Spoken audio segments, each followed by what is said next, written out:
So hello everyone. Today we'll be learning about light, reflection and refraction. Part 1. This is from the CBSE syllabus and the chapter is from the physics subject. The topic is light, reflection and refraction. In this section of the video, we'll be discussing about the basics of light, reflection and refraction.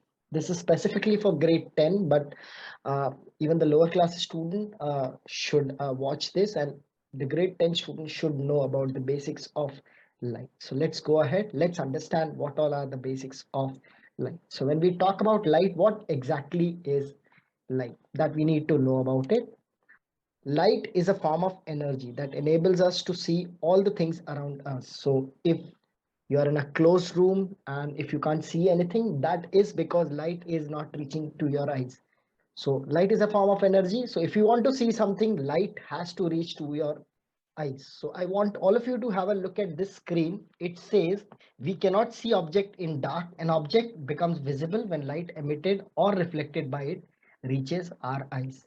I want you to specifically look at these three images. You can see in all these three images, the arrows. The arrows are always going towards eye. They are never going from your eye towards the source. So please be always aware that whenever we are drawing a ray diagram, the arrows from the source are coming to our eyes. We are not the superhumans who are giving or emitting light from our eyes. So always the arrow is towards eye. The light is bouncing back from the object and coming to our eyes. You can see in this diagram also, in the apple, we are able to see the apple because light is falling on apple and reflecting back and coming to our eyes. And similar to the same situation in the toys also. So this is very important that we should keep it in mind that light makes us see things and we cannot see object in dark. An object becomes visible when light emitted or reflected by it reaches our eyes. So when we talk about sources of light, we have two types of sources of light. Natural sources of light, which you can see it on screen, are sun, stars, fireflies. These are some of the examples. Artificial sources of light are the one which are man-made. They include candle, lamp, and matches which we have created. So these are artificial sources of light.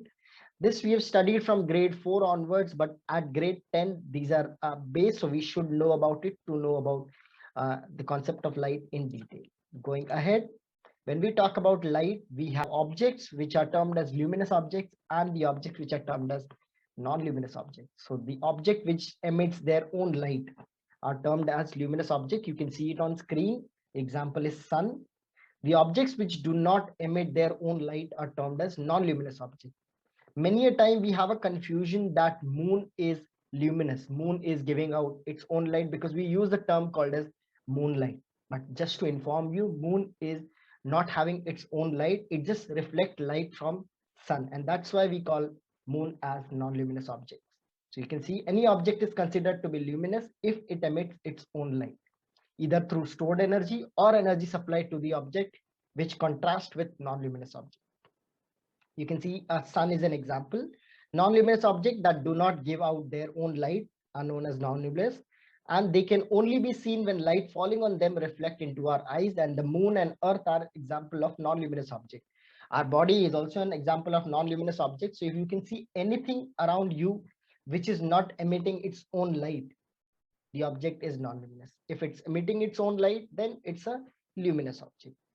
Going ahead, when we talk about basics of objects, we have three types of objects: opaque, translucent, and transparent. We are all aware that objects which allow light to pass through them totally are termed as transparent object. The one which allow light to pass through them partially are translucent, and the one which do not allow light to pass at all are termed as opaque. So you can see here the giraffe is visible totally behind the transparent object. If it is behind translucent, we can just, if somebody is standing, we can just think and see that somebody is standing, but you'll not be able to identify who's standing. Whereas in opaque object, it's totally blocked. So no light passes through opaque object. Some light passes through translucent object, and all light passes through transparent object.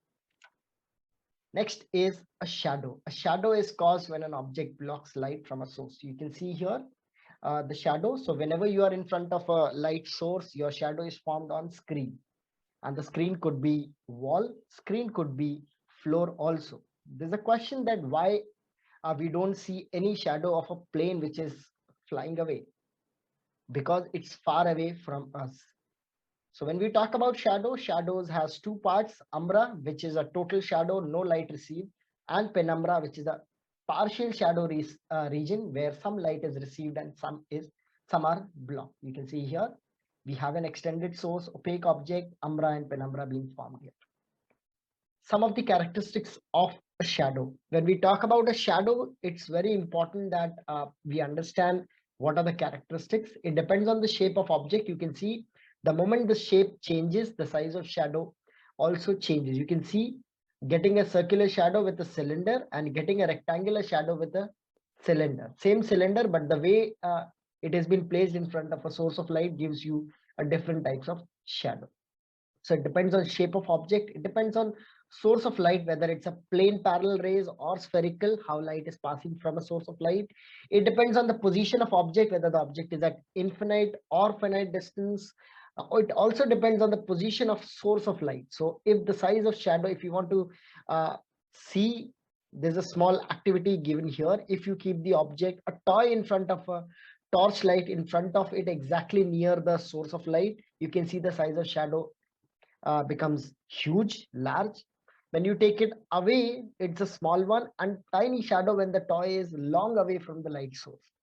So you can see if the object is brought near the source of light, the size of shadow is greater. If it is far away, the size of shadow decreases. So we can come up to a conclusion that size of shadow decreases if the object is taken away from the source of light and increases if the object is taken towards the source of light, and the vice versa is also valid. If the source of light is brought near the object, then also the size of shadow on screen increases, and if it is taken away from the object, then the size of shadow decreases. So these are some of the characteristics of shadow, and these were the basics of light. If these were just helpful for you to brush up, we will be going ahead with the detailed discussion of light reflection and refraction. In part 2, we'll be talking about what is rectilinear propagation of light, what exactly is reflection of light.